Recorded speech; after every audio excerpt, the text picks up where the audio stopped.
За боловсролын сайдаас асууя. Нэлээд олон багш нарт боловсролын яам маань өртөө яваад байдаг. Нөгөөх нь он дамжих гээд хавар зүүн дамжаад ингээд. Нөгөө гүйцэтгэлийн үнэлгээгээ авах багш нар маань авч дууссан юм уу, дуусаагүй юм. Авъя гэж яриад байх юм одоо зөндөөл гişүүд энэ төр багш нар яриад байх юм. Одоо хизээ өгч дуусах юм бэ? Би одоо дуусж байгаа болов уу гэж бодоод байсан аваагүй багш нар байгаад байгаа шиг. Элсэлтийн шалгалтанд ажилласан багш нар мөнгө авч чадаагүй байна гэдэг юм бас яриад байх юм аа. Дүгний юм уу худлаа юм уу? Арил хүч багш нар худлаа ярихгүй л.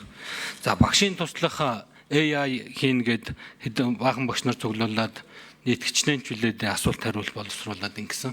Тэрэнд хавар ос багш нар хүмүүс ажилласан. Одоо болтол мөнгөө аваагүй байна гэдэг ийм зүйл яриад байх юм аа. Энэ багш нартаа одоо амьдрах гэж яаж байгаа улсуудаа ажилуулчаад мөнгө төгрөгийн даруйхан шийдээд өгөх боломж олцоо байдгүй юм уу? Ямар учиртай юм бэ? Ажилуулсан бол мөнгө төгрөгийг өгөөч гэдгийг хэлмээр байна. Энэ дээр боловсролын сайдаас хариулт авмаар байна. Соёлын сайд байхгүй шиг байна тийм ээ. Бид нар өмнө бас ярьсан энэ соёлын үеийн хамгаалал гэж нэг чухал ажил байдаг юм аа. Тэгээ 5.1 тэрбум байсан энэ жил 202 сая тавигдсан. Нэг настай хүн соёлын өвлөн уламжлагч, өв тэгшүүд нар хэлдэг. Тэр хүн бурхан болоход тэрнтэй хамт юугаар ч хэмжихгүй их хэмжээний соёлын үн зүйл үгүй болж устж байдгийн шүү. Одоо төсөв хэцүү байна гэдэл хамгийн түрүүнд соёлынхаа салбараас хасдаг. Энэ соёлын үеийн бодлого дээр одоо яах юм бэ? Цаашдаа хасаа яваад ах юм уу? Төрийн нарийн байх шиг нь үр гүйцэтгэгч. Энэ дээр одоо илүү болгоомжтой анхааралтай хандмаар байна. Цаашид ялангуяа бит бус соёлын үеийг хамгаалах тал дээр соёлын ам илүү их ажил хиймээр байна. Нөгөө хар авдарт ном би хазгар өвгөнд эрдэн бий гэдэг. Энэ хазгар өвгч чинь дууслаа. Тэгээд өнгөрсөн хойнонд бид нар юугаараа яаж тэр хүмүүсээ босгож ирж энэ өв соёлын зүйл эрдэм мэдлэг юмнуудыг энэ соёлын үеийн зүйлсээ хадгалж авах юм. Цусаар уйлаад ягаад ч нэмэргүй болно шүү дээ. Тэгээд соёлын өвөөч мэдгүй, югаач мэдгүй хэдэн орчин цагийн нөхдүүд үлдэнэ. Энэ дээр одоо анхаармаар байна. За дараагийн нэг зүйл би бас чуулган дээр хэлж ирсэн. Энэ ЮНЕСКОд ном бичих тухай ажил яригдчаад хэдэн жил болж байгаа. Уул нь бол боловсролын яам дээр байсан ажил. Гэтэл нөгөө яам салаад эдийн засаг хөгжлийн яам руу явсан болов уу гэж би ойлгосон. Үгүй юм шиг байна. Одоо гадаад яам руу ч явж байгаа бололтой. Соёлын үндэсний ЮНЕСКОгийн үндэсний комисс байдаг. Тэн дээр ч мөнгө тавигдах гэдэг юм уу? Ингээ ЮНЕСКО номоо нэхэд байдаг. Нүүдлийн соёл өргөжлийн тухай ном бичнэ гэд очиод ерөнхий ассамбле дээр хурал дээр нь одоо амлалт авцсан. Нэг хамгаалсан сайдын үеч шиг санагдаж байна. Тэгээ нөгөө номыг нь бичих чадaltaй улс орнууд тэр мөнгөний гаргачих чадaltaй улс орнууд бидний хөрс зэрэгэлдээ байж байгаа. Өв соёлоо булаацалддаг, түүхээ булаацалддаг. Тэгэд энийг ууланд дарахлаад авмаар байгаа. Тэр нэг хэдэн төгрөгийн тавьж өгөө тэр номыг бичүүлчих юмсан да. Одоо тэгээд олон улс даяар ингээ шившгээд илгээд байцгааж штэ. Энэ дээр одоо мэдж байгаа хариуцж байгаа газар байна уу? Миний бодлоор одоо баг хариуц үзэнгүй болоод тэр чигтээ явах шиг болж байна. Ийм асуудлууд дээр хариулт авъя. За баярлалаа. За Наранбэр сайдаас эхлэе. Наранбэр сайд. За энэ гүйцэтгэлийн үнэлгээнд дээр бид нийтдээ 2.3 тэрбум төгрөгийг олгочихсон. Эсдийн шалгалтад ажилласан хүмүүсийн 1.7 тэрбум төгрөг байгаа. Энийг нь бол гүйцэтгэлийн санхүүжилтийн хорийг гаргаад яамны зүгээс бол бүрэн олгоод явцсан байгаа гэдгийг хэлье.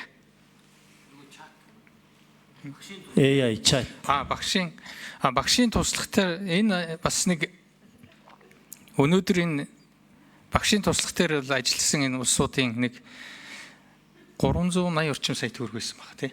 Нодлон жил байсан. Тэрийг нь бол олгоод явсан байх. Ёстой энийг би тодруулах юм. Энийг бол би сайн яг одоо над тэр мэдээлэл нь алга байна. Зөвхөн ер нь багшийн туршлагатай холбоотойгоор явахад Google бол маш сайн ийм багшийн туршлага болох ийм хиймэл оюун ухааныг хөгжүүлсэн байгаа. Тэгээ манай улс одоо өөрсдийнхөө хиймэл оюун ухааныг хөгжүүлнэ гэсэн өөрийн стратегтэй болж байгаа. Энэ хүрээндээ бас бид багшийн туршлагыг цаашаа дэмжиж явах шаардлагатай. Гэхдээ хөрөнгө оруулалт бол үнэхээр өндөр юм байл. анхных нь хөрөнгө оруулалт бол манай салбар бол дийлхийн аргагүй юм өндөр байдаг юм биш. За баярлалаа. За 6 дугаар микрофон хариултаа авчаа те. Соёлын яам даваацрын дараа асуулт тов тодорхой тоодоо дүнтэй байсан шүү дээ. Та бас тов тодорхой тоодоо дүнтэй шууд хариулаарай. 6 дугаар микрофон. За 2026 оны төсвийн төсөлд нийтдээ 5.1 тэрбум төгрөгийг соёлын үеийг хадгалж хамгаалах сэргээн засварлах зорилтоор төсвийн төсөлд хүргүүлсэн.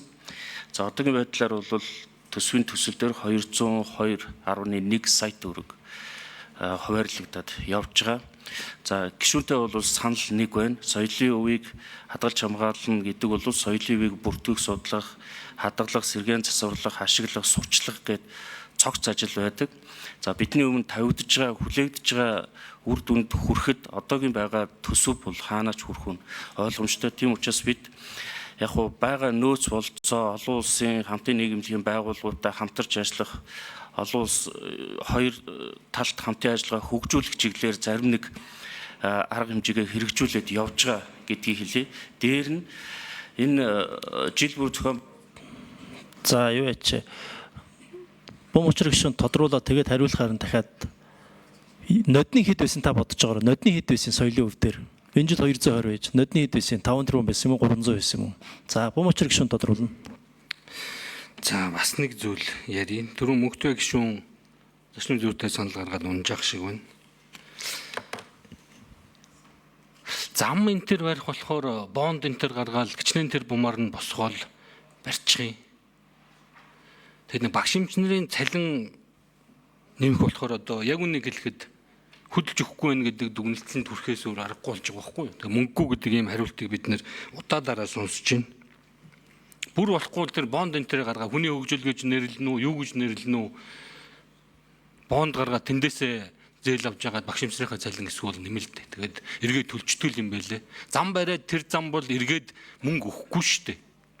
Харин хүний хөгжилдөө бид нар мөнгө зарцуулах юм бол тэр чинь эрүүл мэнд дээр, боловсрол дээр, ёс суртахуун дээр, улсын хөгжил дээр маш том хөрөнгө оруулалт болно. Эсвэл ийм шийдэл рүү явъя л да. Ийм боломж байдаг юм уугүй юу? Хэн гаргах ёстой энэ саналын засаг хийх ёстой мүү хийх. За хариулах юм байна уу? За энд хариулах юм байхгүй байх шиг байна.